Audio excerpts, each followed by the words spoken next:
Ya, gimana kabarnya mahasiswa sekalian dimanapun antum berada? Alhamdulillah sehat.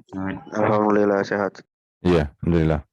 Ini Ana juga sehat ya, kondisi dosen-dosen studi stay insya Allah juga sehat-sehat. Semoga kita bisa tetap melaksanakan pembelajaran perkuliahan ya. Kondisinya memang seperti ini. Belum ada berita-berita untuk offline ya. Kadang-kadang kita rindu offline karena kalau offline banyak yang bisa kita lakukan.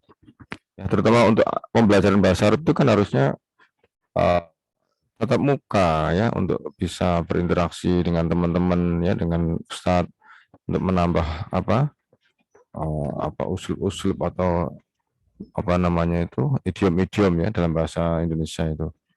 Kalau di dalam pembelajaran online ini batasannya mungkin bisa sampai 50% ya, bariernya, hambatannya.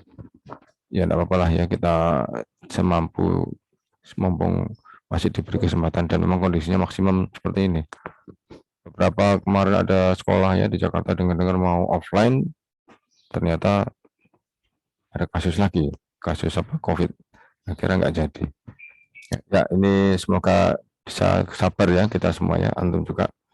Kita lanjutkan materi kita untuk yang kemarin, yaitu untuk pembelajaran kelompok. Tapi Anda sampaikan ya, untuk pembelajaran kelompok banyak sekali ya, ratusan jenis.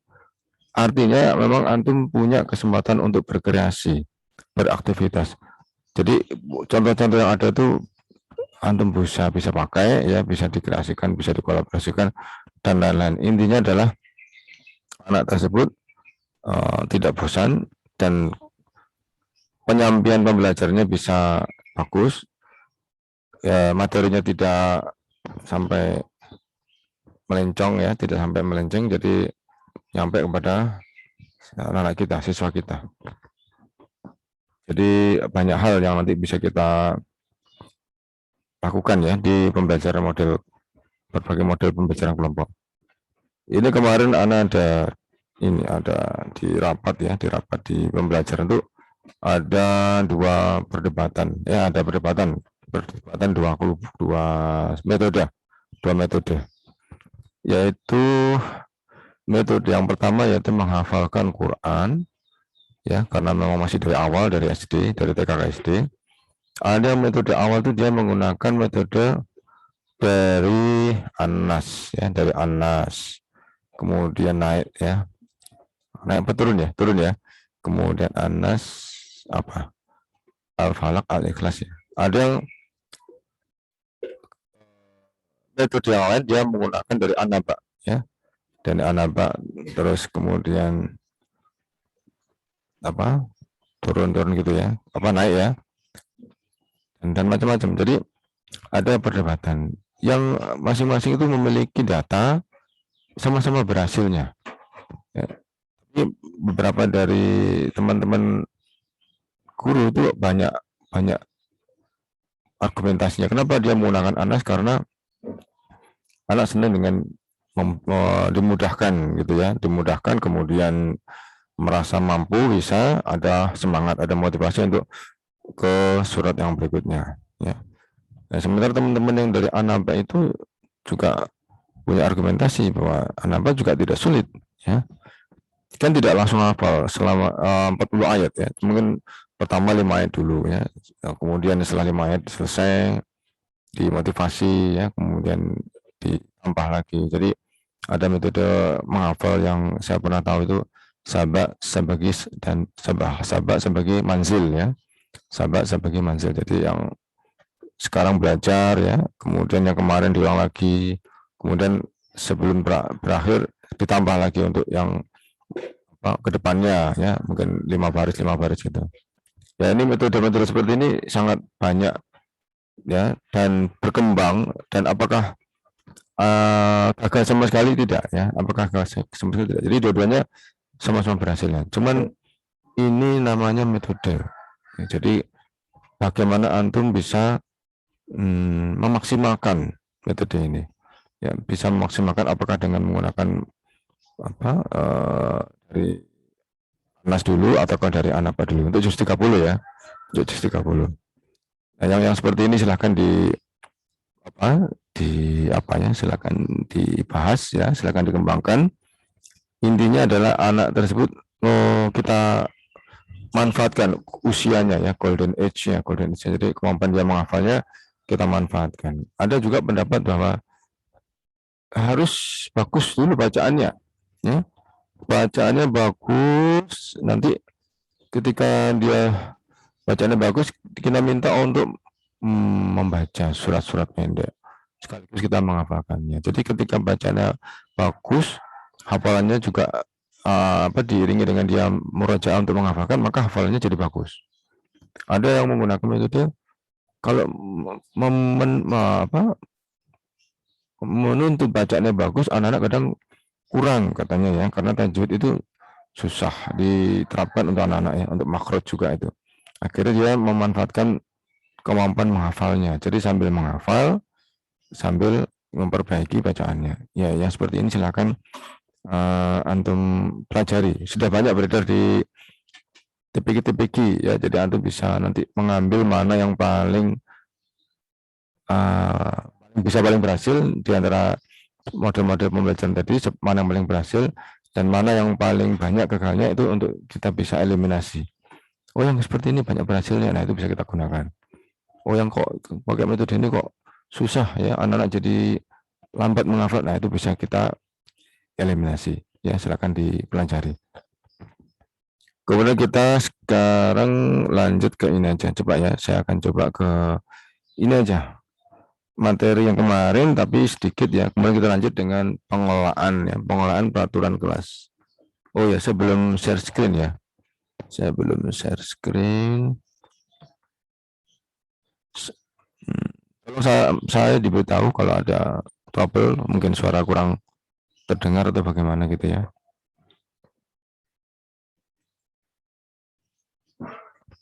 Ya, ini saya mau tampilkan PowerPoint-nya, yaitu yang ini. Ini kemarin.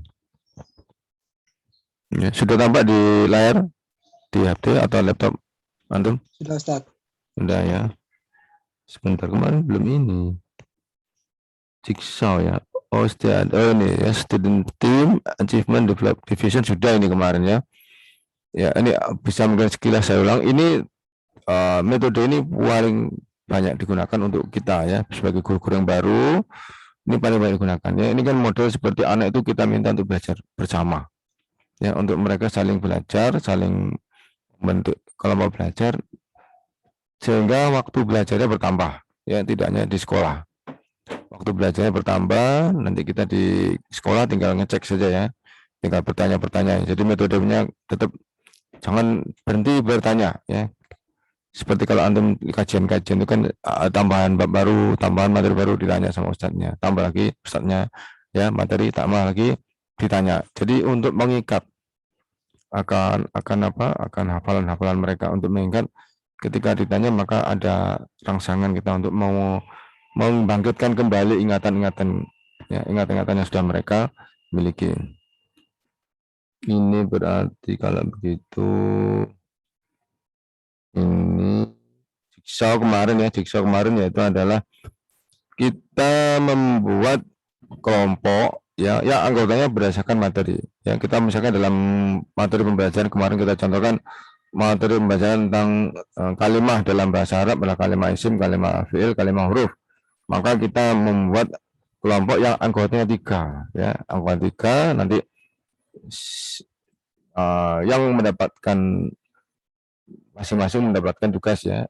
Seorang dia harus menguasai materi tentang kalimat isim, seorang harus menguasai tentang kalimat fi'il, dan yang lainnya, yang satu lagi adalah kalimat huruf ya. Jadi 3 orang tadi dibagi job disk-nya, yaitu mereka harus menguasai materi-materi yang sudah disampaikan kepada mereka, ditugaskan kepada mereka. Kemudian mereka masing-masing kelompok mendapatkan materi yang sama. sehingga dari kelompok A, kelompok B, kelompok C sama materinya. Ya, yang kelompok A dan kelompok B, kelompok C, kelompok D itu memiliki anggota tim, anggota kelompok yang berkewajiban menguasai jumlah materi apa kalimat isim ya. Nah, maka yang sesama mendapatkan job disk kalimat isim mereka berkelompok ya, membuat kelompok baru. Hanya membahas tentang kalimat isim ya. Kemudian setelah dia paham, dia kembali ke kelompok masing-masing untuk menjelaskan ke anggotanya yang semula. Itu kemarin kan seperti itu. Kemudian ini kemarin, ini yang ini ya, teknik GI ya. Pakai itu group investigation misalnya ini mungkin ya, group investigation ya untuk GI ini, group investigation. Coba apa ini ya, kita lihat sini untuk group investigation, tak besarkan aja ya. Ini teknik ini ya, GI ya, saya singkat GI ya. Langkah-langkahnya adalah entah saya coba padamkan saja. Langkah-langkah adalah kita harus menyeleksi topik ya. Para siswa memilih berbagai subtopik dalam suatu wilayah masalah umum yang biasanya digambarkan lebih dahulu oleh guru ya. Antum menggambarkan dulu gambaran topiknya ini gitu ya. Topiknya ini dia makan memiliki sub-sub ya. Topiknya misalkan tadi itu ya. Misalkan topiknya adalah jumlah ismiyah ya, jumlah ismiyah, maka dia akan punya sub-sub ya. Nah, jumlah ismiyah ada apa? Mubtada khobar ya, ada mubtada khobar, ada nanti ada khobar muqaddam, mubtada muakhar mungkin gitu ya. Jadi topiknya disampaikan, kemudian ada sub-subnya ya, disampaikan oleh ustadznya. Kemudian merencanakan kerjasama. Ya, siswa dan guru merencanakan berbagai prosedur kerja belajar khusus tugas. Kemudian penerapannya ya, implementasinya ya, siswa melaksanakan rencana yang telah dirumuskan pada langkah sebelumnya.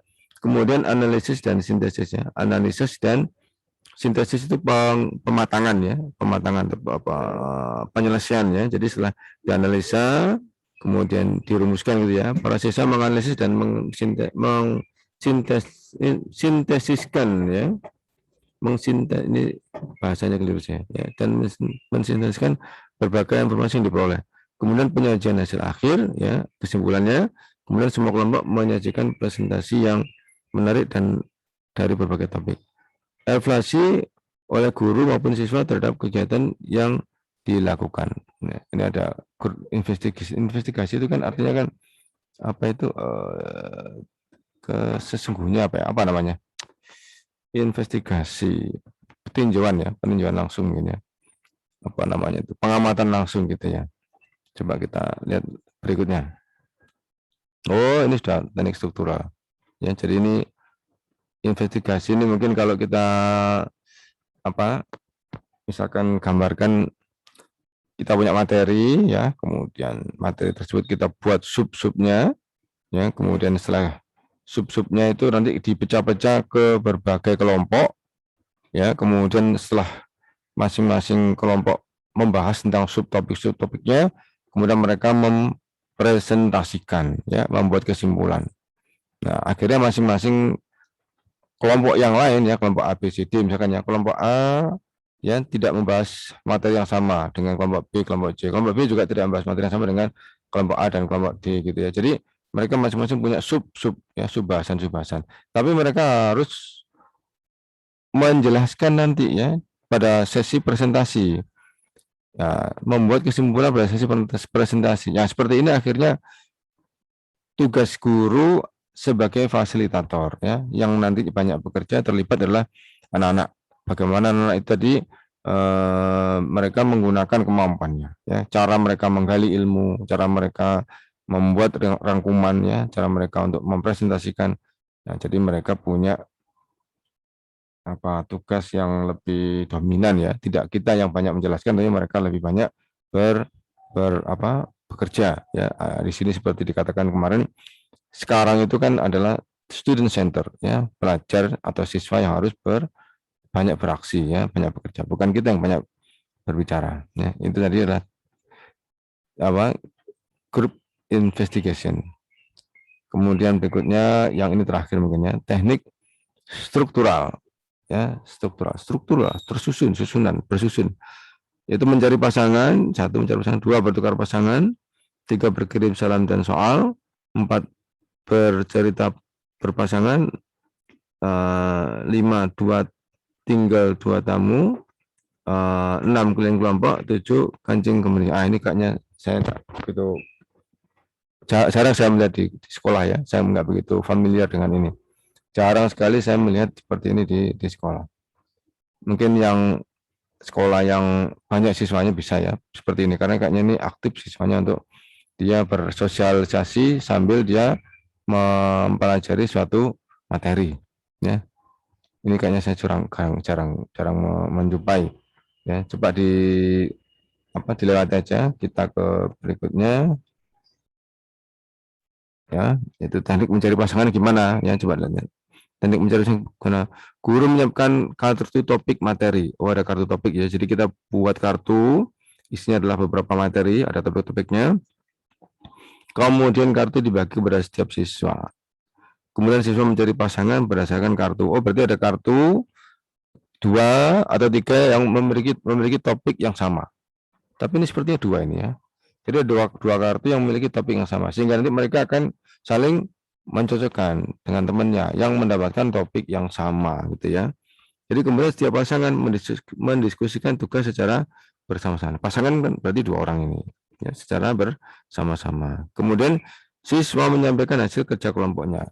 Ya, ini seperti memanfaatkan ini the power of two ya, the power of two, kekuatan dari dua orang, atau think pair. Think pair itu berpikir secara berpasangan. Memang kalau kita berpasangan ya, anak-anak kita berpikir berpasangan itu mereka lebih banyak dapat inovasinya, lebih banyak dapat kreasinya ya ketimbang sendirian. Ya, jadi seperti saling melengkapi ya, seperti juga kita ya, kita kalau berkelompok dalam suatu kegiatan ya, punya tujuan, kita saling memikirkan bareng-bareng, biasanya dapatnya banyak ya, dan saling bersinergi.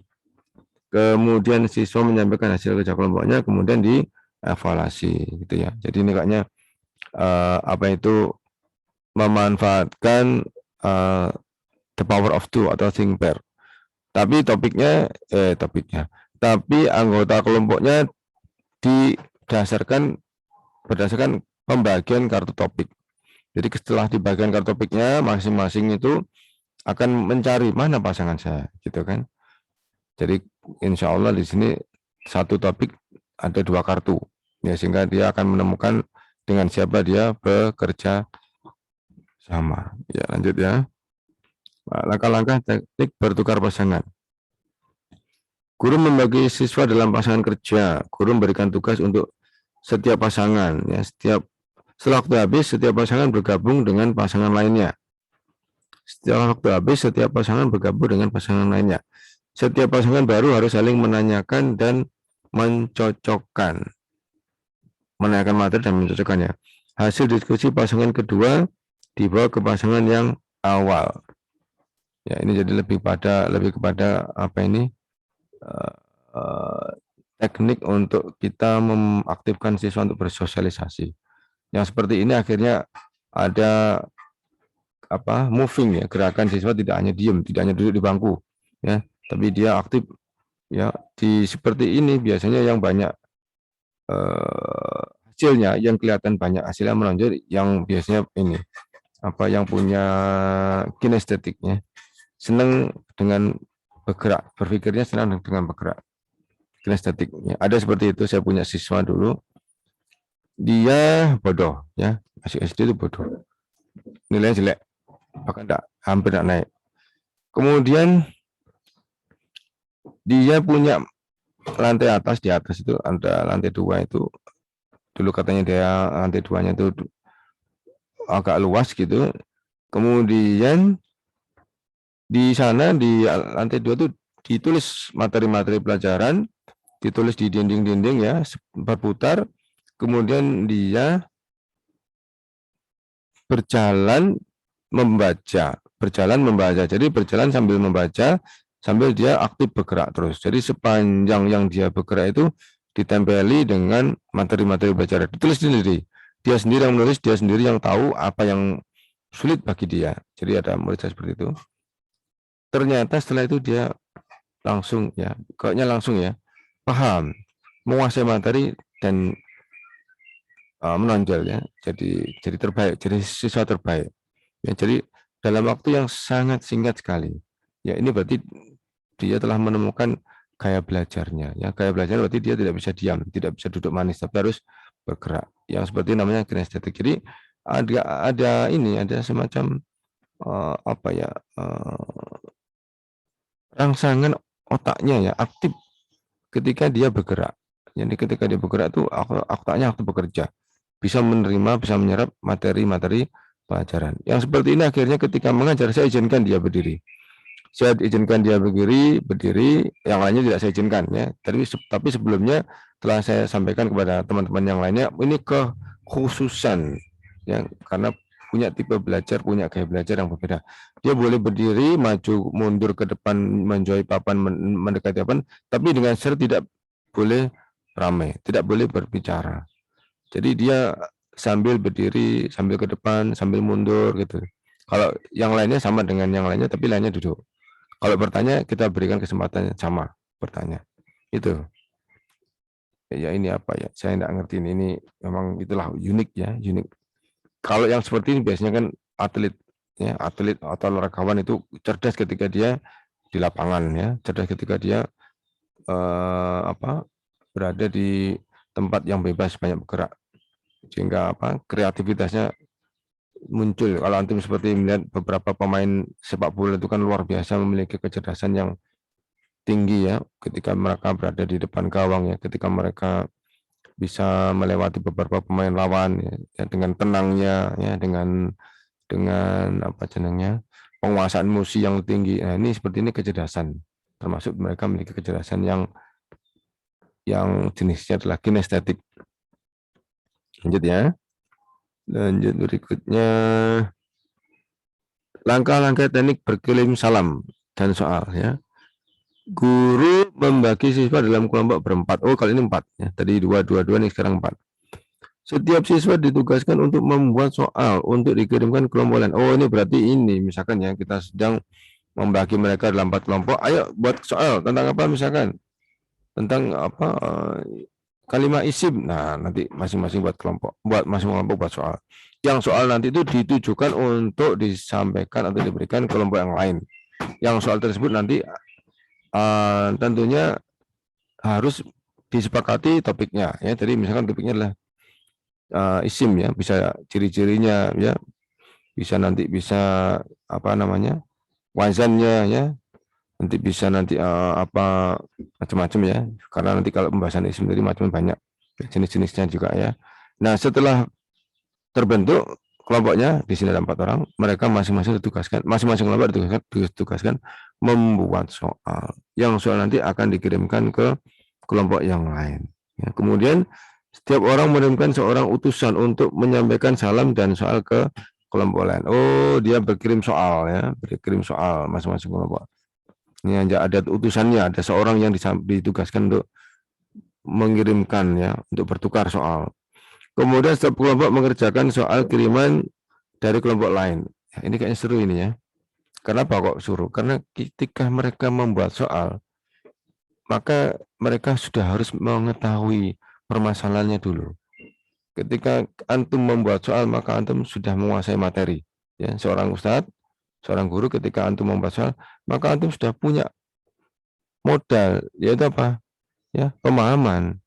Kalau kita tidak paham, tidak bisa kita buat soal. Ya, jadi di sini menuntut siswa berarti juga harus dia memiliki materi, pemahaman materi. Ini agak berat berarti ini lebih berat. Makanya dia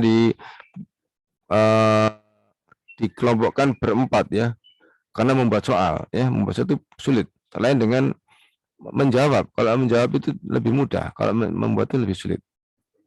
Ya, setiap kelompok mengerjakan soal kiriman sudah tadi. Setiap jawaban dicocokkan dengan jawaban kelompok pengirim. Jadi ketika yang mengirim soal tadi, dia juga sudah punya kunci jawabannya. Ya, tinggal nanti ketika dibacakan dijawab oleh kelompok yang lain sama apa enggak dengan kuncinya, cocok apa enggak. Ya, ini berat ini ya. Jadi akhirnya bisa kelihatan ya siapa yang lebih paham, siapa yang lebih dalam pemahamannya tentang topik atau materi yang sedang kita diskusikan di sini. Ini bagus ini bisa dilakukan ini. Banyak ya macamnya insya Allah. Jadi ini antum bisa nanti cari mana yang cocok. Evaluasi pada pembelajaran kooperatif. Nah ini seperti yang saya katakan, kelihatannya pembelajaran kelompok atau kooperatif, tapi kita punya alat untuk evaluasi, kita punya instrumen untuk evaluasi ya. Coba kita baca ya. Dalam penilaian pembelajaran kooperatif, siswa mendapatkan nilai pribadi dan kelompok. Jadi ada nilai individu dan ada nilai kelompok. Kemudian nilai individu diperoleh dari hasil tes masing-masing. Ya. Jadi masing-masing semua diberi lembar tes, kemudian nanti dikumpulkan. Nah itu akan mendapatkan nilai individu. Kemudian nilai kelompok didapat dari nilai terendah anggota kelompoknya. Nilai rata-rata semua anggota kelompok. Ada dua cara ya. Nilai kelompok dapat diperoleh dari nilai terendah anggota kelompoknya. Nilai rata-rata semua. Yang ini berat ini kalau ini. Kalau nilai terendah ini kayaknya nggak adil ya. Nilai terendah ini kayaknya nggak adil. Mending yang ini. Jadi semua anggota kelompok dijumlahkan kemudian nilai rata. Ya misalkan anggota kelompoknya 4. Ya ada yang nilai 60, 70, 80, 75. Dijumlah dulu kemudian dibagi 4. Maka akan kita dapatkan nilai rata-ratanya. Kalau ini kayaknya lebih adil nih. Kalau yang atas tadi terendah dari anggota kelompoknya, wah ini berat ini ya. Jadi antum harus masing-masing anak, masing-masing anggota kelompok harus berjuang agar masing-masing anggotanya pandai, ya. Masing-masing anggotanya menguasai materi pelajaran, ya.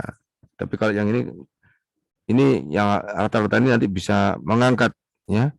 Yang nilainya rendah tadi akan terangkat. Yang nilainya tinggi membagi nilainya kepada yang rendah.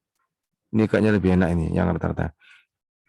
Keempat, nilai akhir diperoleh dari nilai individu plus nilai kelompok. Ya betul ya. Jadi berapa tadi nilai individunya, kemudian berapa tadi nilai kelompoknya ditambahkan, kemudian dibagi 2. Ini adil ini.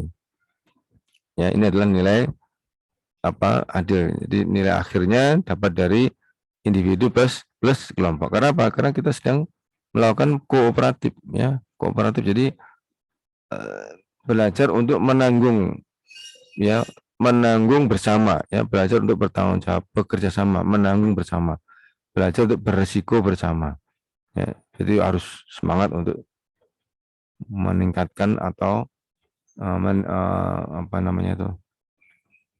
agar anggota temannya dalam satu kelompok itu pandai ya, meningkatkan kerjasama, kepedulian ya. Lanjut berikutnya ini ya, contoh-contoh pilihannya. Ini sebenarnya ini antum tinggal centang aja, sudah disiapkan. Jadi antum tinggal jalan, kemudian tinggal disebutkan di sini namanya siapa gitu ya. Ada kalau nanti disebutkan namanya siapa, nanti dilihat apa peran atau bagaimana sikap siswanya ketika dia dalam kelompok. Dari sini kalau misalkan di sini ada pertanyaan, apakah setiap anggota berpartisipasi? Ya ini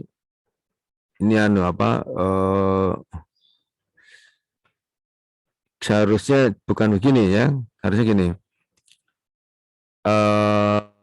Misalkan kelompok A ya, terus di sini kelompok A, kelompok B. Jadi nanti sehingga masing-masing kelompok memiliki nilai yang beda. Jadi kalau ini apakah setiap anggota berpartisipasi? Selalu ya, selalu itu berarti poin tertinggi. Kemudian biasanya ini berarti rendah, agak turun. Kemudian kadang-kadang lebih turun lagi, jarang itu lebih rendah lagi, berarti tidak pernah nih paling rendah. Berarti kalau ini misalkan 0 ya, tidak pernah 0, ini berarti 1, ini 2, ini 3. Kalau ini misalkan 1, tidak pernah 1, maka jarang itu 2, kadang-kadang 3, ini 4, biasanya yang ini 5 gitu ya. Disebutkan di sini kelompok A ya. Jadi ini hanya nilai untuk kelompok A. Apakah dia aktif berpartisipasi tidak pada kelompok A. Kemudian apakah Anda sudah berusaha membantu yang lain? Nah ini Jangan Anda ya, siswa. Apakah siswa sudah berusaha mahasiswa? Ini siswa, jadi bukan Anda, siswa. Jadi khusus misalkan kelompok A, ya, jadi kelompok A. Jadi nanti ini masing-masing anggota kalau masing-masing kelompok punya nilai yang beda-beda. Nilai partisipasi, ya, nilai partisipasi berbeda. Jadi ini bukan untuk seluruh kelas, ya, tapi untuk per kelompok ini ya. Jadi apakah anggota kelompok sudah berusaha membantu yang lain? Nah, gitu ya. Jadi apakah anggota kelompok sudah saling mendengarkan? Nah, gitu ya. Apakah anggota kelompok memuji rekan yang telah bekerja dengan baik? Nah, gitu ya. Jadi bukan Anda. Apakah anggota kelompok saling bertanya? Jadi ini akhirnya nilai milik kelompok secara kelompok, bukan individu, gitu ya. Jadi misalkan kan kita konsentrasinya kita sedang belajar kelompok, ya. Jadi biasanya mereka menjadi nilai kelompok. Nah, jadi nilai kelompok. Jadi tidak ada yang memiliki nilai khusus, ya, tapi nilainya harus nilai kelompok. Ya, insya Allah sudah itu tadi yang ya, saya sampaikan, ya. Jadi ini untuk apa itu? Bentar, ini saya harus mundur ini. Harus mundur berarti ini tadi. Saya mundur dulu. Ini ya. Tadi ada beberapa teknik strukturalnya, ternyata ada berapa ini? Ada banyak ini ya. Ada 7, tapi tadi yang dibahas cuma sampai sini. Berkirim salam ya, sampai 1, 2, 3. Yang ini belum dibahas. Bercerita, 2 tunggal, 2 tamu keliling kelompok. Kanjeng ini belum dibahas, jadi cuma 1, 2, 3. Yang lainnya, yang keempat, 5, 6, 7-nya belum dibahas. Ini tentang ada anggota kelompok. Ya, silakan mungkin ada yang bertanya, mahasiswa. Sebelum nanti kita masuk ke materi yang sudah kita share di 2 minggu yang lalu ya, tentang peraturan kelas. Ya, kenapa kok kita harus ke peraturan kelas? Karena penting banget. Penting banget untuk antum nanti mudah dalam pengajaran. Nyaman ya, kondusif, tidak ada gangguan-gangguan. Insya Allah maksudnya seperti itu. Tapi sebelumnya silakan bertanya dulu. Siapa yang mau bertanya?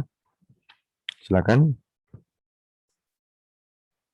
Ini bisa dimatikan biar bisa saya melihat ini. Antum boleh matikan ini, saya screen ya. Gimana?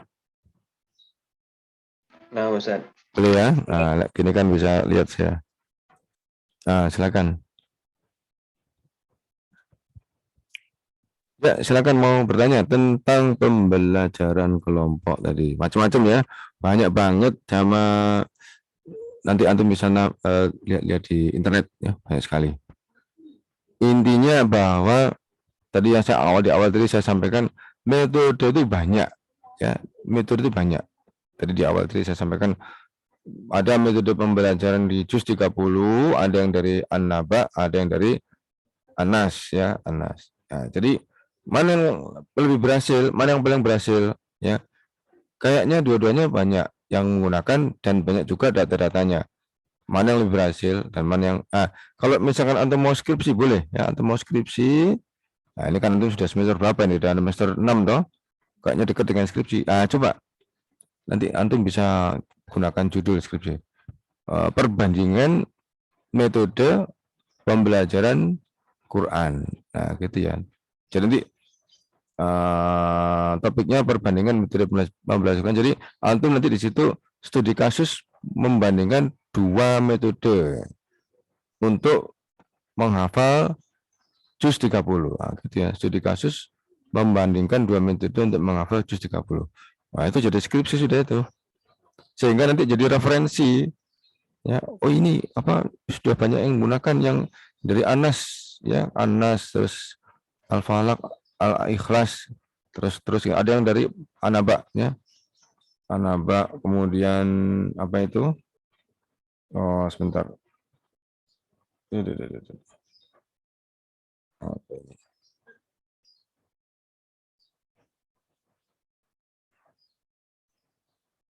Ya, silakan yang mau bertanya. Silakan. Sebelum kita beralih ke materi yang lain, yang kemarin. Ya. Betul? Adika. Ya, Andika, silakan Andika. Ada sedikit belum paham tadi Ustadz mengenai evaluasi pembelajaran. Untuk evaluasi pembelajaran tapi diambil dari nilai terendah, itu tadi masih belum terlalu paham prakteknya. Iya. Tadi antum sudah sebutkan tadi agak sulit Ustadz, tapi kalaupun kita gunakan itu maksudnya seperti apa Ustadz?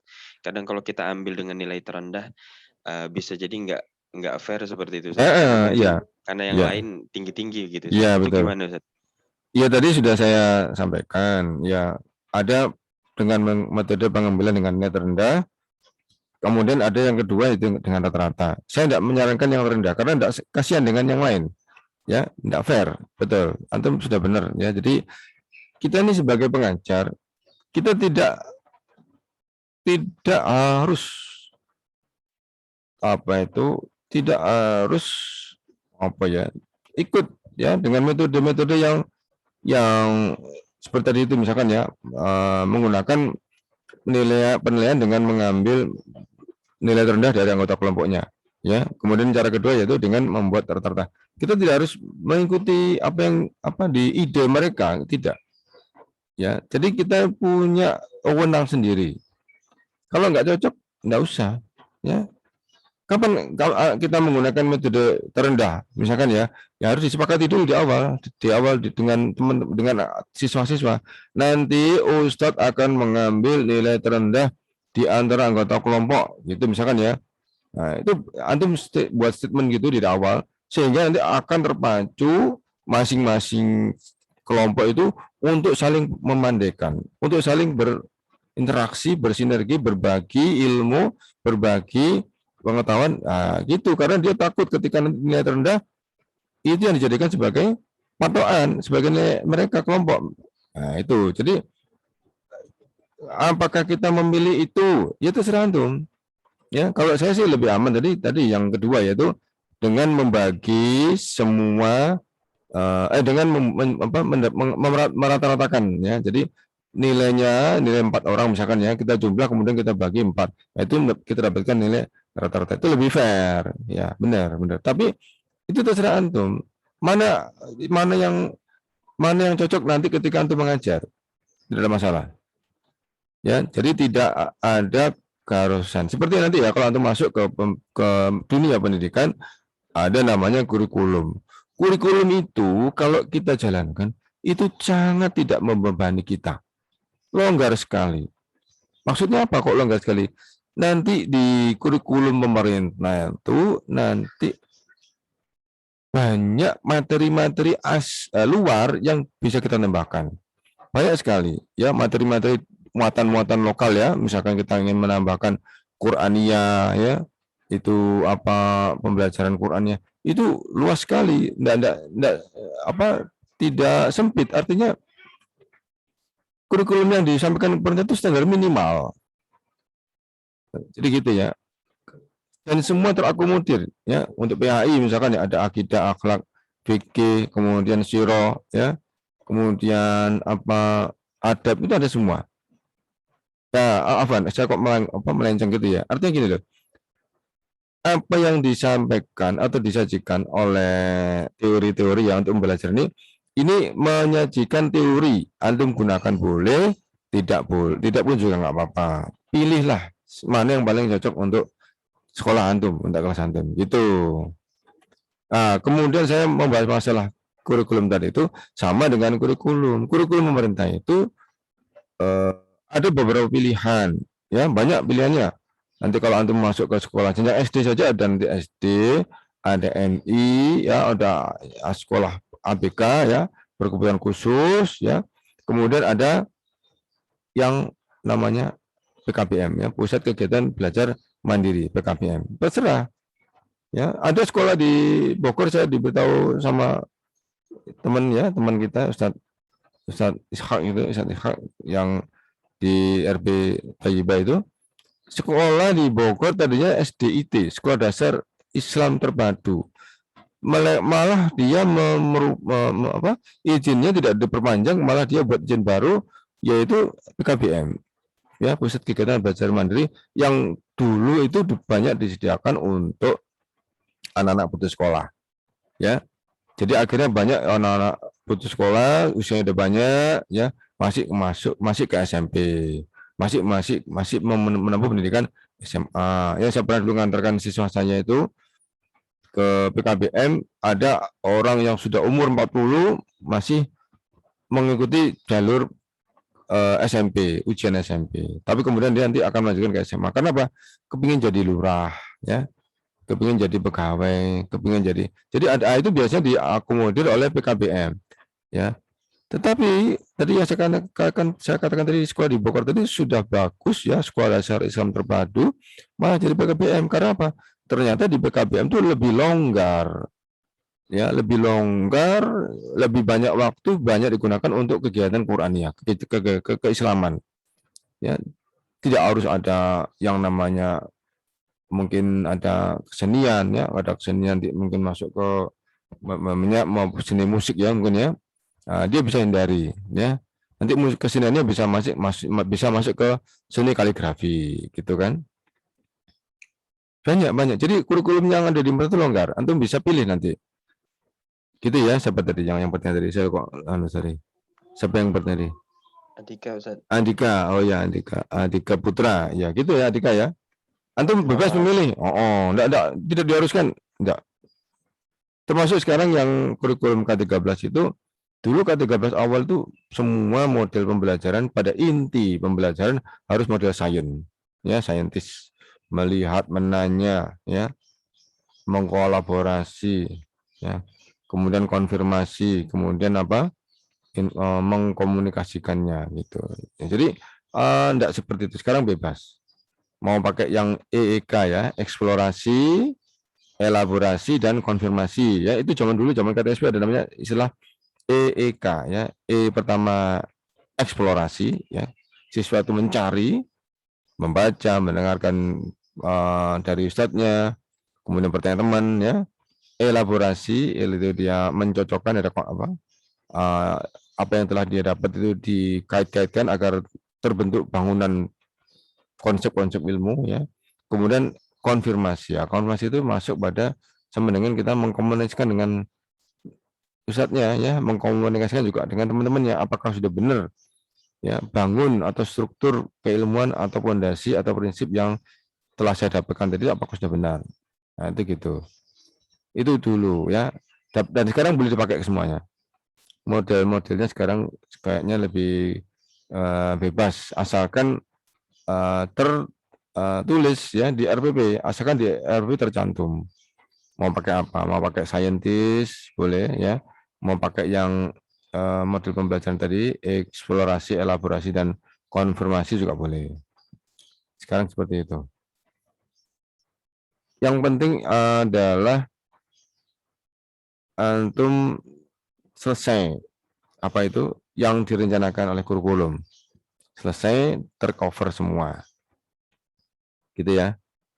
Banyak kok kesempatan kita, kelonggarannya apa, maksudnya kalau kurikulum diterapkan ke sekolah-sekolah itu masih belum penuh.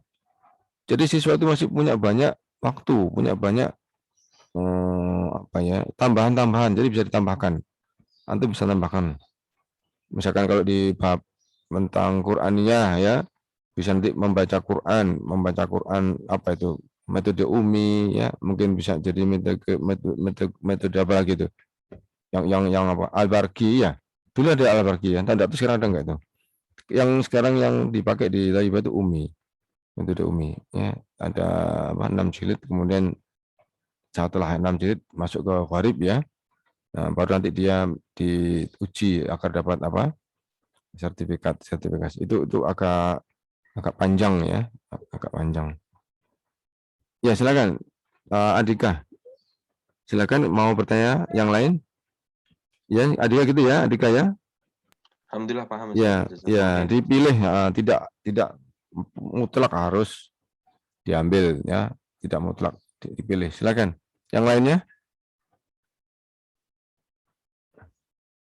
Jadi apa, nanti kalau antum buat sekolah itu materi yang paling mungkin diwajibkan ya ini seperti yang diunaskan itu, ya, matematika. matematika, IPA, kalau SD ya, SD nanti matematika, IPA, bahasa Indonesia. Ya kalau di SMP nanti matematika, IPA, bahasa Indonesia, bahasa Inggris. Ada PKN, IPS, sama dengan sama dan PAI ya. PAI. Jadi ya itu aja yang diwajibkan. Yang lainnya, nah kan berarti masih longgar. Tambah ya, tambahkan dengan itu ya. Pembelajaran Quran hanya tambahkan, tambah hadis, tambahkan hadis ya. Kemudian cara-cara sholat. Sudah, insya Allah anak-anak kita jadi porsinya, prosentasenya lebih banyak ke diniyahnya, tidak ke umumnya. Umum hanya untuk itu aja, syarat aja. Kalaupun ada yang mereka ingin menonjol di umumnya, tidak apa-apa, atau dia agama juga dapat, jadi dua-duanya dapat. Ya, dan guru umumnya harus guru yang sudah paham ya, jadi tidak semua materi disampaikan, ada materi-materi pokok yang menjadi dasar. Ya, jadi yang menjadi dasar cukup ya, dasar cukup untuk siswa, tidak terlalu mendalam. Kalau tidak ada yang bertanya, saya lanjutkan ke materi yang sudah kita share 2 minggu lalu. Ya, saya tunggu ada yang bertanya. Kalau tidak, akan saya tambahkan. Saya masuk ke materi yang lain, yang baru. Ya. Saya share screen lagi. Ya, ini siapa yang mau, ada yang mau ngomong ini apa ini? Ada yang mau bicara siapa ini?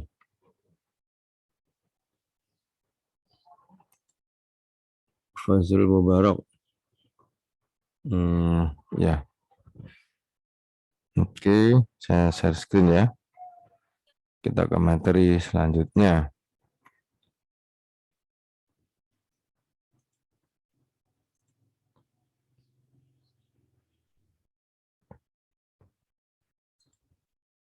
Yaitu ini. Ya. Pengelolaan aturan kelas ya. Ini ketambahan, saya kena kebanyakan ini, saya tak hapus ya. Mudah-mudahan bisa. Nah, bisa. Sudah tampak di laptop atau HP? Tampak, Ustaz. Ya. Alhamdulillah. Ini penting berkali-kali saya katakan, karena ini membuat kita nanti kondusif ya ketika kita mengajar. Apa saja sih pengaturannya itu? Ini ya. Jadi ada setting ruang, peralatan, ya, perlengkapan, kemudian kurikulum pembelajaran, terus sumber belajar, ya. Kurikulumnya bukan kita yang buat, nanti ada yayasan yang buat, ya. Antum nanti kalau ditunjuk jadi yayasan, ya, jadi kepala sekolah, ya terlibat juga dalam pembuatan kurikulum. Bukan dibuat, kita hanya mengadopsi, sudah disediakan oleh pemerintah. Pembelajarannya, model pembelajaran seperti apa, sumber belajarnya. Nah, sumber belajar itu banyak buku-buku Pak Ajar. Tidak harus mengambil dari pemerintah. Ya, banyak sekali. Mau matematika itu model apa aja ada, ya. Mau PAI, mau itu semua banyak. Kita yang penting siapkan, sebutkan apa sumber belajarnya, ya.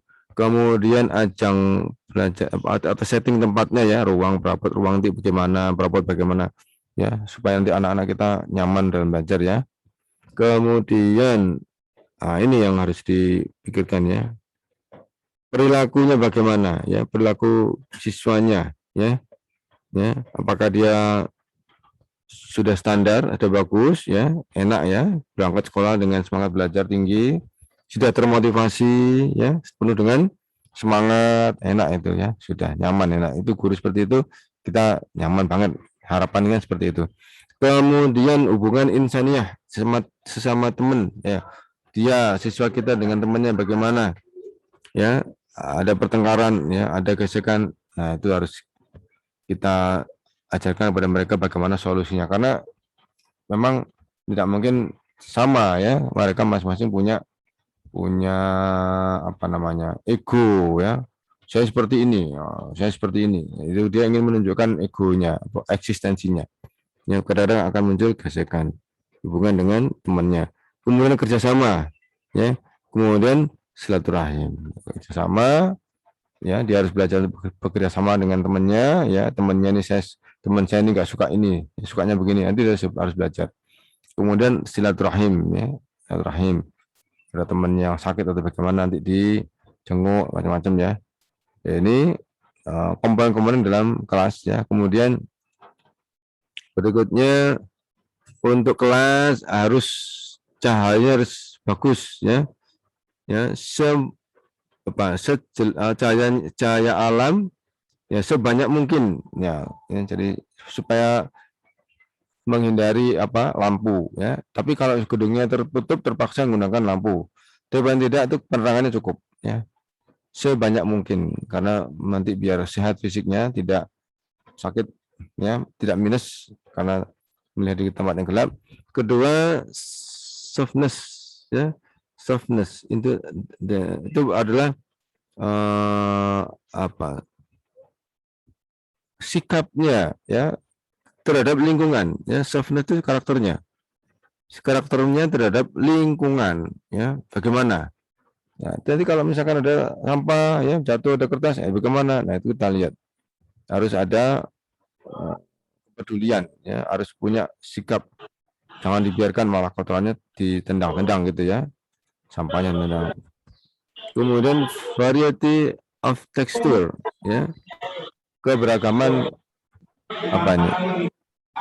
dari ini ruang ya, ruangnya ada yang dicat, satunya mungkin merah, satunya mungkin kuning, satunya mungkin hijau, jadi variasi of texture ya, jadi biar nggak bosan ruangnya. Kemudian quiet space, ruangnya tenang ya, ruangnya tenang, kondusif untuk belajar ya. Kemudian sebentar, ini siapa ini siapa ini kok ada ribut nih. Ya sudah. Oke, sudah ya. Oke. Kemudian quiet space ya, ruang tenang. Ada beberapa anak yang bisa kondusif, tenang ya, ketika berpikir maksimum ketika suasana tenang.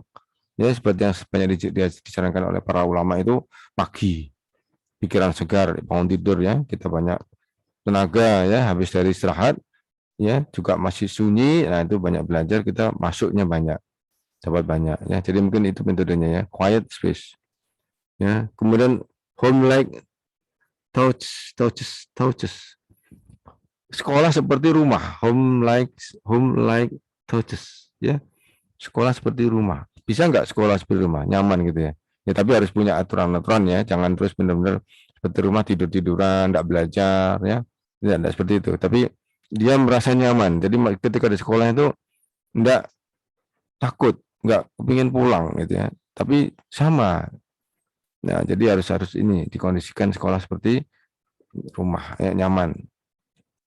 Kemudian living thing into the classroom ya, living thing ya, apa nih,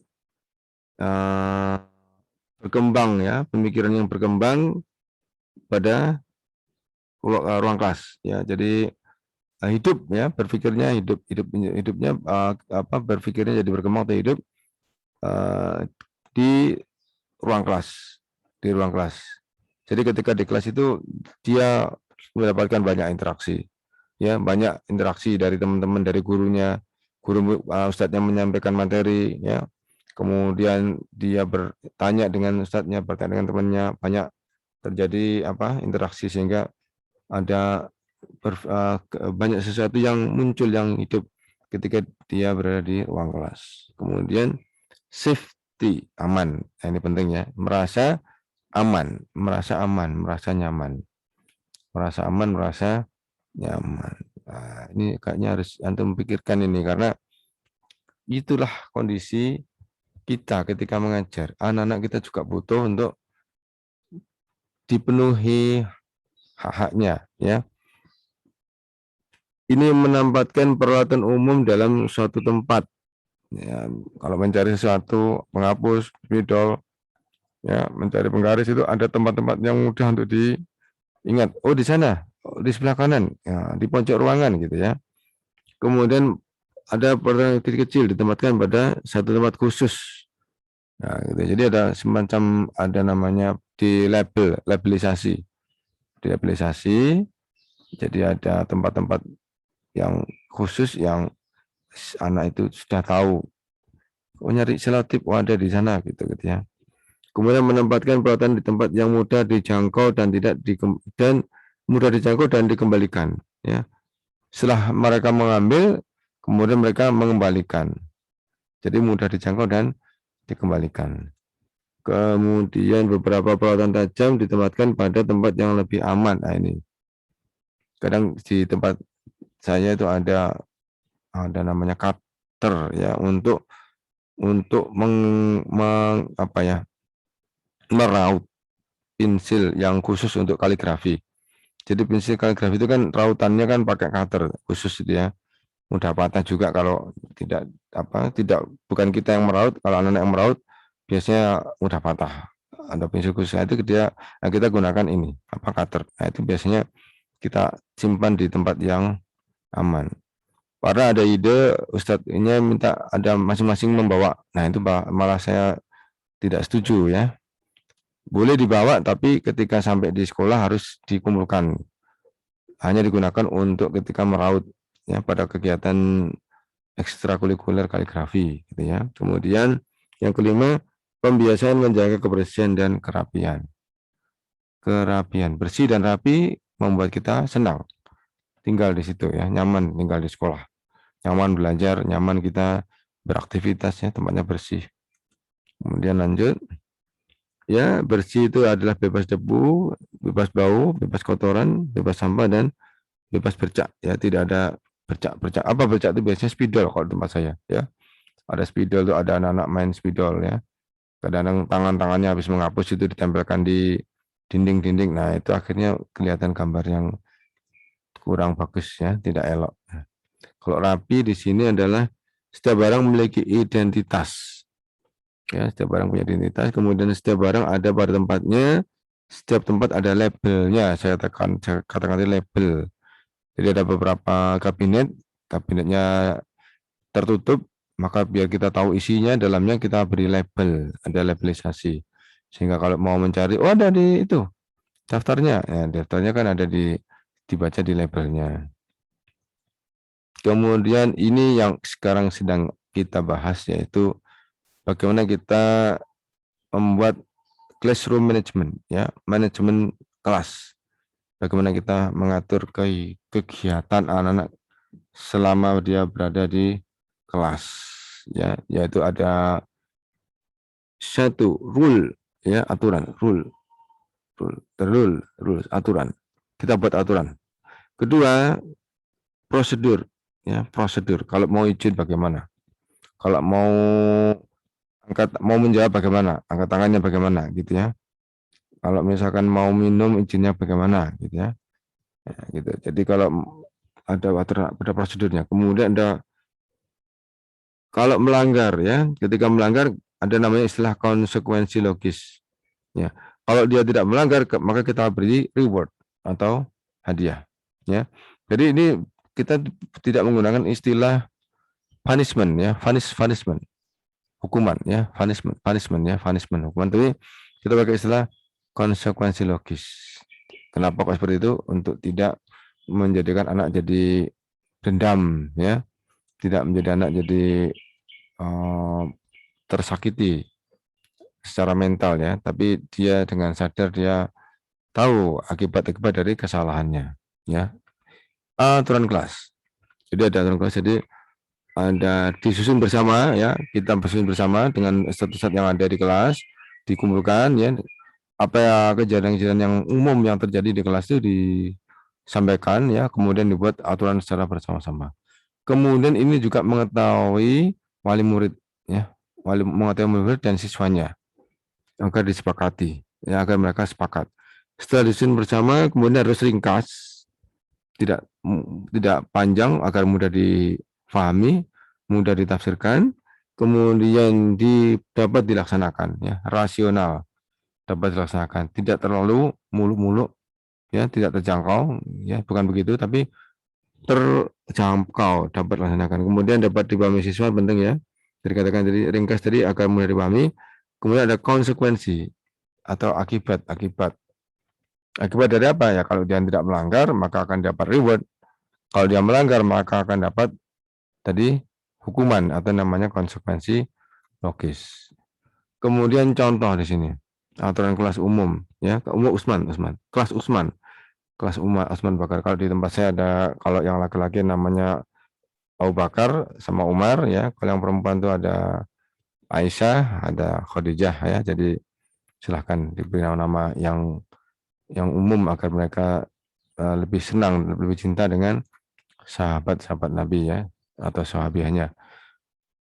Aturan kelas harus disiplin, tertib, santun, bersih, dan bertanggung jawab. Terakhir yaitu rapi. Ya, rapi. Tadi rapi beda dengan bersih tadi ya, lain ya. Bersih dengan rapi tadi beda. Rapi tadi bahwa setiap barang dilabeli ya, setiap barang berada pada tempatnya, itu rapi ya. Kalau bersih tidak ada sampah, ya, tidak ada kotoran, tidak ada bercak-bercak, dari bersih. Jadi beda. Jadi disiplin, tertib, santun, bersih, tanggung jawab. Tapi ini yang membuat siapa? Tadi harus didiskusikan sesama ustadznya, ya, didiskusikan, kemudian muncul seperti ini. Nah, jadi bukan dibuat oleh sekolah secara individu ya, yayasan buat individu boleh kalau bagus contoh, contoh dari yang lain boleh, tapi sebaiknya kita membuat sendiri karena kejadian yang di sekelas ya, kejadian di kelas itu kita yang paling tahu ya, ustadznya yang paling tahu. Biasanya kejadiannya apa saja. Nah, akhirnya muncullah aturan-aturan ini agar nanti persis dengan keadaan yang ada di kelas ya. Misalkan tidak boleh merokok, misalkan yang masuk ada anak SD merokok kan, jadi itu aturan yang tidak cocok. Makanya kalau secara umum ada sekolah siswa tidak boleh merokok. Nah, SD ya mungkin ya jarang, nggak ada gunanya itu aturan seperti itu gitu kan. Misalkan seperti itu. Lanjut, apa ini? Nah, ini tolong ya. Ini ada tugas membuat apa ini? Stiker ya. Stiker tuh kayak tadi ini. Nah, ini tadi ya. Stiker nih. Ini kalau sudah, kalau sudah kirim ke WA. Nah, ya, kirim ke WA. Ya, dibuat ya nanti ya. Dibuat aturan kelasnya ya. Ini nanti biar nanti cari satu. Nanti ada beberapa tugas lagi, tidak hanya ini. Ya, kemudian nanti ada tugas lagi. Kemudian nih, contoh yang kedua.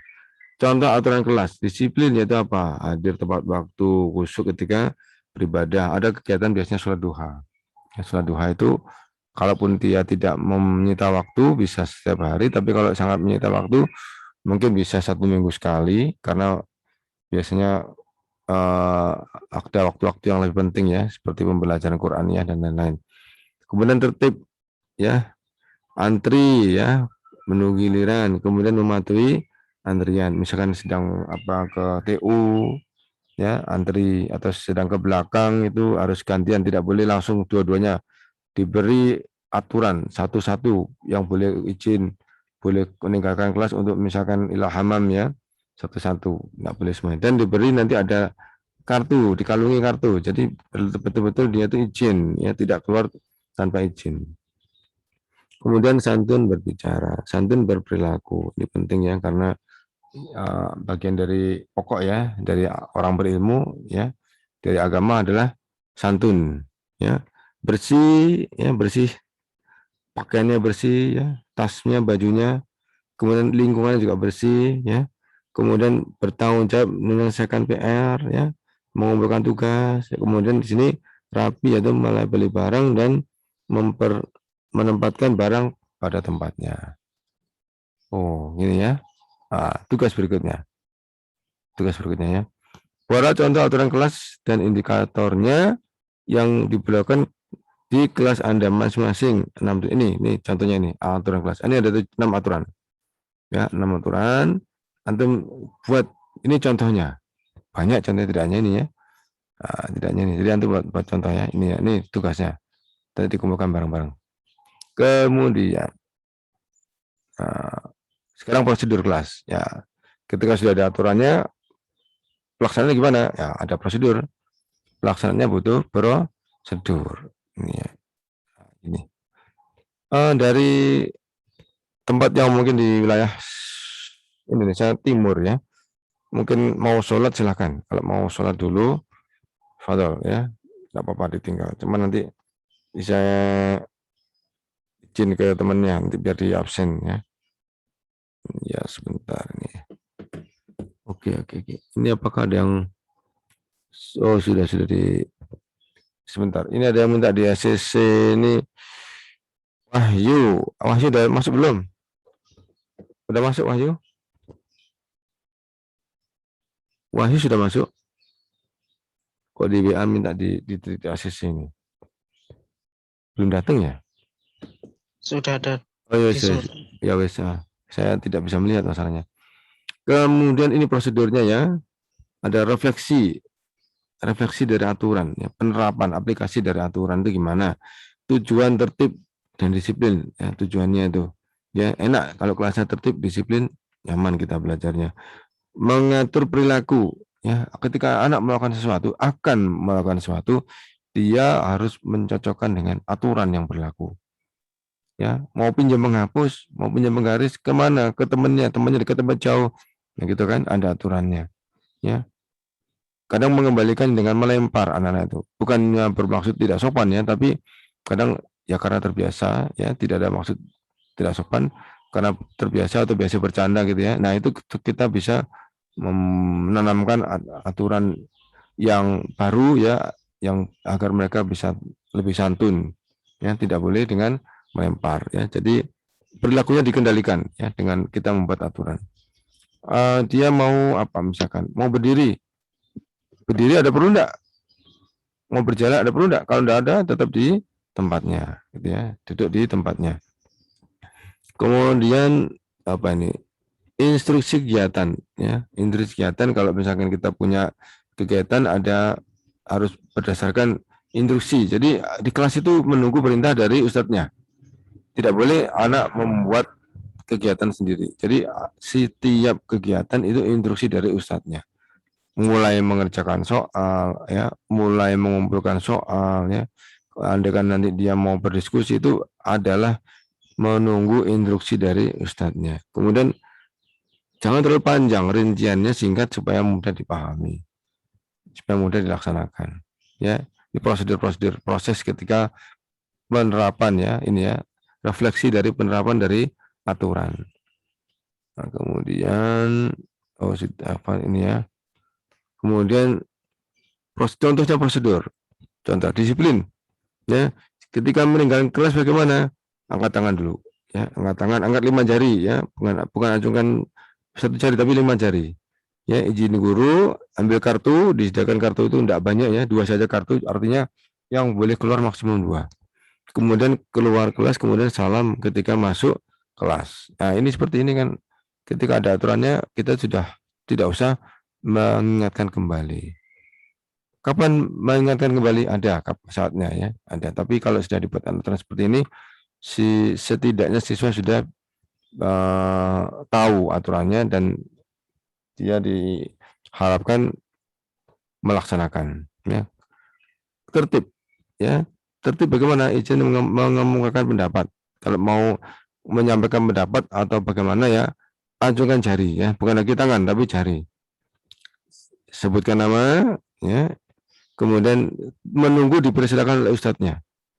Jangan memulai bicara atau mulai menyampaikan pendapat sebelum dipersilahkan. Kemudian bicaranya harus santun, kemudian ucapkan terima kasih ketika sudah selesai ya, karena diberi kesempatan untuk berbicara. Nah, seperti gini nih apa, dijadikan kebiasaan di rumah ya. Nah, tugas berikutnya. Buatlah contoh prosedur kelas yang akan dilakukan di kelas Anda. Ya, jadi ini seperti ini tadi ya. Buat prosedurnya ini contoh, buat prosedur ya, contoh seperti ini. Banyak nanti ya. Nah, silakan nanti dicari di internet ya. Silakan dikembangkan sendiri dengan ide antum sendiri, itu lebih bagus. Murni dari ide antum. Tapi ini masalahnya ada beberapa yang apa? Belum mengajar ya. Ada beberapa yang sudah mengajar. Kalau sudah mengajar biasanya sudah mengerti ribetnya mengatur, ribetnya mengolah ya. ribetnya mendiamkan anak-anak. Kalau sudah mengajar ini biasanya sudah ngerti teknik-tekniknya, ya.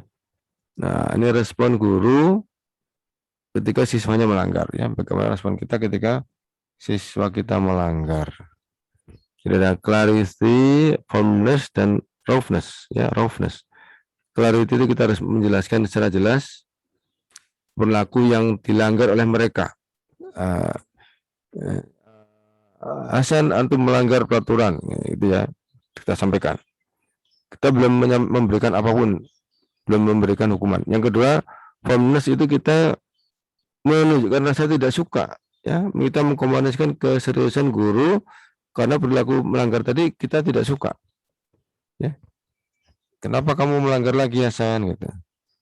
Terus sudah diingatkan, gitu misalkan, ya.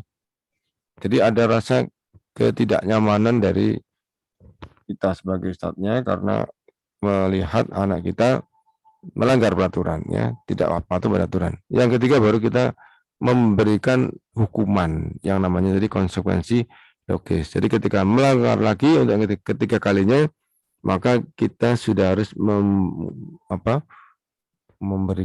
menjatuhkan konsekuensi logis atau hukuman, ya, akibat perbuatan tadi. Yang seperti ini maka anak harus mau menerima sanksinya. Kenapa kok harus mau menerima sanksinya? Kan sudah disepakati di awal tadi, di depan tadi, diketahui bersama oleh guru, oleh wali murid, ya, oleh ustadz, oleh murid, dan oleh siswanya, oleh muridnya. Jadi sudah ngerti kalau saya melanggar maka akan mendapatkan konsekuensi logis. Saya harus begini, ya, saya harus membersihkan koridor, ya. Misalkan kalau dia buang sampah sembarangan, ya, kalau dia mengganggu teman maka dia harus duduk di depan ustadznya, ya, dan tidak boleh berbicara selama pembelajaran berlangsung. Itu macam-macam, nanti tergantung dari jenis-jenis kesalahannya. Yang intinya adalah kita tidak menghukum secara mental, ya, supaya anak tadi jadi benar-benar terhukum, ya, terpukul, kemudian muncul dendam, tidak. Tapi kita menyampaikan akibat dari perbuatannya maka dia harus menanggung ini gitu, ya. Ya, ini respon guru terhadap perilaku siswa yang melanggar aturan. Ini, ya, ada clarity tadi. Misalkan ini ada anak meraut pensil tapi kita sedang menjelaskan, antum sedang menjelaskan, dia tiba-tiba meraut pensil. Ini tidak benar, ya, harus ditahan dulu. Ini saya sering buat aturan ketika saya menjelaskan tidak boleh ada yang izin keluar, izin pinjam pensil tidak boleh. Dengarkan dulu, gitu, ya. Jadi harus kita sampaikan dulu. Kemudian firmness-nya adalah Bapak mohon, ya, Ustadz mohon jangan melakukan lagi, ya. Jadi kita sampaikan itu bahwa hal itu akan mengganggu kegiatan belajar mengajar, ya. Kemudian atau Bapak tidak menoleransi, ya, Ustadz tidak menoleransi perbuatanmu, ya, dengan serius. Ini sudah kedua, peringatan kedua, ya. Sampai nanti ketika melakukan lagi maka kita akan berikan hukuman, ya. Seharusnya kamu tidak melakukan lagi, atau kalau kamu melakukan lagi kamu harus terkena konsekuensi logis. Apa hukumannya? Ya, istilahnya konsekuensi logis. Apa hukumannya? Tergantung nanti kesepakatan, ya. Tergantung kesepakatan. Jadi kita tidak bisa saya tidak bisa memberikan contoh, tergantung bagaimana karakter dari kelas, karakter dari sekolah yang kita bina, ya, sekolah yang kita bekerja di situ, ya. Ini, ya, menegakkan respon komunikasi guru, ya, mulai clarity, firmness, dan roughness kelompok masing-masing. Jadi contoh kasusnya siswa bercanda saat guru menjelaskan materi. Siswa bercanda ketika ustadznya menjelaskan materi. Maka bagaimana cara kita membuat ini, ya?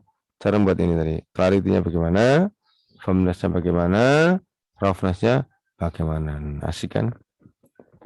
Nah, kan? Jadi kita bisa sambil kita juga mengenal psikologi anak, ya. Psikologi dari anak-anak kita. Lanjut, konsekuensi logis, ya. Hukumannya ini akibat yang diterima dari sebab, ya, dari perbuatan melanggar, ya, akibat yang diterima dari sebab. dari perbuatan yang melanggar. Ini sebenarnya kita ini sedang mengajarkan kepada mereka sebagaimana yang banyak diterangkan dalam Quran. Ya, Quran mengatakan jika melanggar maka hukumannya adalah ini ya. Innalladzina kafaru min ahli kitab wal musyrikina fi nari jahannam gitu kan. Khalidina. Karena orang kafir ya akibatnya neraka. Ya. Innalladzina amanu wa amilus sholihah ulaika hum khairul. Ya, mereka lah orang sebaik-baik makhluk ya khairul bari. Jazaohum inda rabbihim jannah. Balasan mereka dari sisi Allah adalah surga. Nah, itu adalah konsekuensi logis ya, yang diajarkan oleh Quran ya, dan itu coba kita sampaikan kepada anak-anak. Kenapa? Karena memang sebenarnya sekolah adalah seperti yang telah saya sampaikan adalah apa itu? Society education ya, belajar sosial.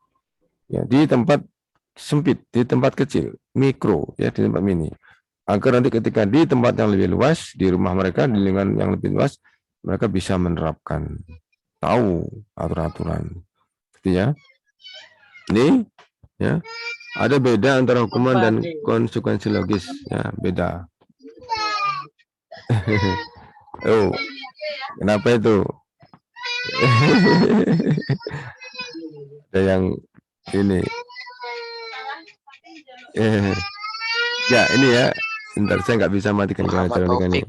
Iya. Nah, sudah ya, sudah. Iya betul ya, sudah ya. Oke, saya lanjutkan. Hukuman dan konsekuensi logis. Ini nanti saya tanyakan di UAS ini ya. Bedanya apa? Hukuman itu kegagalan karena salah. Waduh, saya dihukum ini ya. Tapi kalau konsekuensi bukan ya. Identitas keberhasilan ya. Sesuatu harus terjadi. Ya, karena saya tidak mengerjakan PR maka saya harus ini ya dihukum. Saya harus menulis di depan atau menulis di depan guru, di meja guru, atau saya harus menulis di ruang sekolah mengerjakan PR yang kemarin tidak saya kerjakan. Jadi ada kesadaran ada sesuatu yang harus terjadi. Jadi bukan karena merasa dia gagal, dia tidak gagal ya, tapi karena ada pelanggaran yang mungkin tidak dia sadari ya. Jadi ini intinya adalah dia sadar akibat yang harus dia pikul ya, karena sebab dia ya. Kemudian membuat anak sakit baik fisik maupun hati. Kalau ini tidak membuat anak jadi merasa tidak nyaman tapi pendek. Ya, dia tidak merasa dendam. Jadi dia tidak nyaman tapi pendek. Kenapa? Ketika dia sudah bisa menyelesaikan konsekuensi logisnya, sudah bisa menyelesaikan tanggung jawabnya, maka sudah selesai. Ya, tidak sampai berpanjang-panjangan sakit hatinya. Kalau ini sakit hati dan jangka waktu yang panjang. Ya, jadi ini kemudian yang hukuman itu akhirnya anak akan membenci peraturan.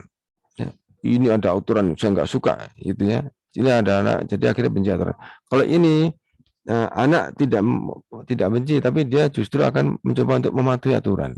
Ya, dia akan menghargai aturan. Dia akan mencoba untuk mengikuti aturan. Jadi memang goalnya, tujuannya beda. Gitu ya. Jadi ini yang mungkin bisa saya sampaikan mahasiswanya. Jadi masih banyak sekali ini ya. Jadi nanti silakan nanti dibaca sendiri ya. Ini ada tugas ini. Buatlah konsekuensi logis yang akan diberlakukan. Contoh kasus yaitu apa di sini contoh kasusnya? Misalkan anak tidak mengerjakan PR gitu ya, misalkan ya. Apa contoh kasusnya? Nah, jadi mungkin bisa dibuat ini tugasnya, yaitu misalkan anak tidak mengerjakan PR, maka apa konsekuensi logisnya? Silakan nanti dibuat. Ya, untuk tugas 4. Jadi gampang-gampang aja. Ini kemudian reward atau penghargaan ya. Reward itu seperti kemarin kita bahas masalah reinforcement. Ya, bisa pujian, ya bisa verbal, bisa non verbal. Ini ada yang verbal, ada yang non verbal ya. Jadi di sini kalau dilihat ada heart ya, dari hati ke hati, ada attention, perhatian, ada activity, ada kegiatan, diberi hadiah berupa kegiatan, ada hadiah berupa materi ya. Jadi hadiah itu bisa materi, bisa diberi kesempatan untuk melakukan sesuatu, bisa berupa perhatian, dan bisa berupa pujian ya, dari hati ke hati. Ya sebentar ya. Ada Mbak Nana. Ada tahu Mbak? Bentar. Ya sebentar.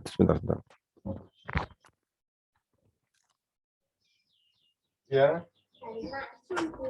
Oh ya, makasih ya.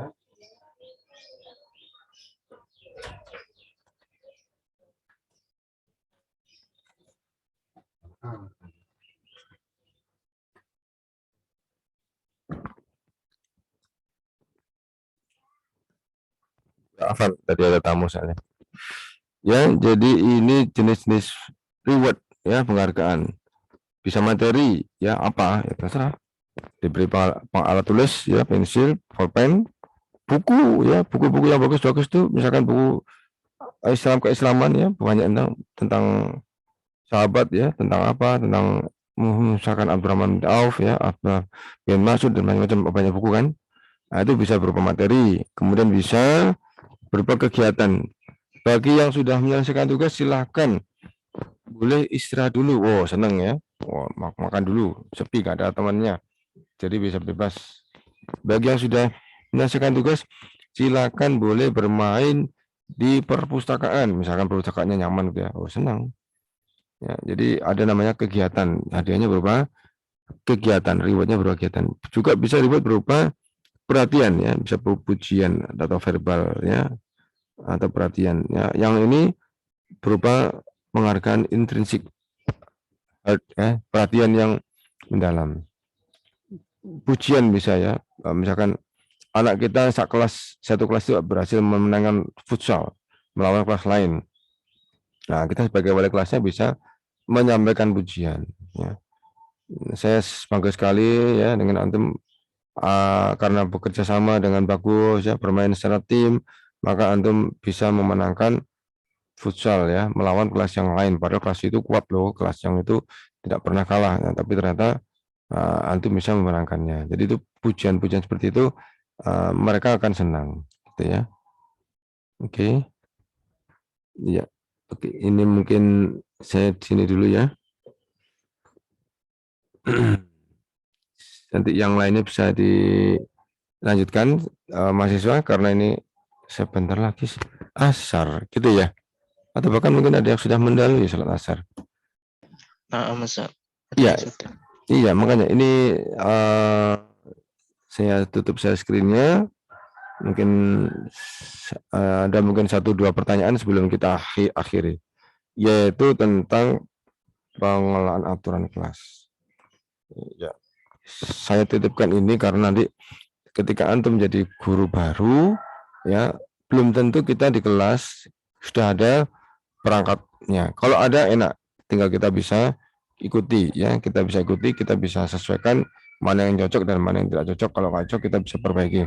Kalau sudah ada enak, kalau nggak ada maka kita bisa membuat aturan tersebut ya, supaya pembelajaran jadi kondusif, sekaligus mengajarkan kepada anak ya, anak-anak mengajarkan untuk adab ini ya, adab seorang yang menuntut ilmu ya, bagaimana dia berada di dalam kelas.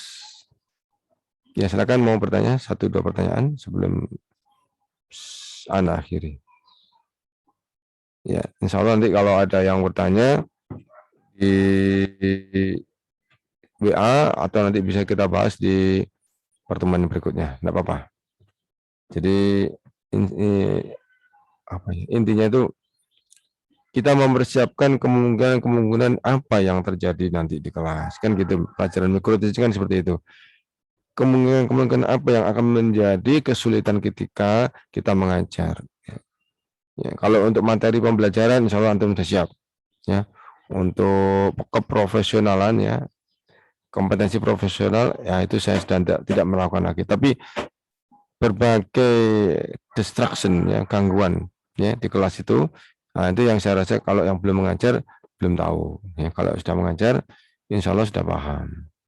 Sudah mengajar betapa sulitnya ya kita memahamkan anak kita. Ya, ada yang begini, ada yang begitu.